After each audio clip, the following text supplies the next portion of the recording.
Welcome to the Learning Pines YouTube. We hope this video helps. Begin by disconnecting the negative battery terminal and waiting 10 minutes. This prevents accidental short circuits and airbag faults. Gather a plastic trim tool and a Torx T20 driver. Also get the replacement start-stop switch for your F20 model. Park the car in a dry, well-lit area with the parking brake engaged. Keep small containers for screws and a clean cloth to protect trim surfaces. Wear nitrile gloves to avoid fingerprints and electrical contact with metal parts or connectors.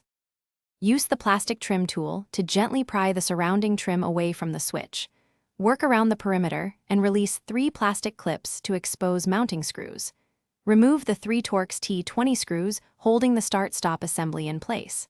Slide the assembly outward slowly to access the electrical connector behind it. Depress the connector locking tab and pull the plug straight back to disconnect. Place the removed screws in a labeled container to avoid mixing with other fasteners.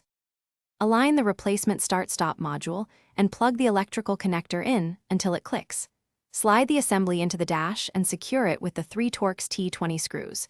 Reinstall the trim panel by pressing each clip until you hear firm engagement. Reconnect the negative battery terminal and tighten securely. Turn ignition power on and test the start-stop button for normal engine starts and accessory modes. If the switch shows errors or warning lights, perform coding or consult a dealer or... Thanks for watching. Consider subscribing if we helped you.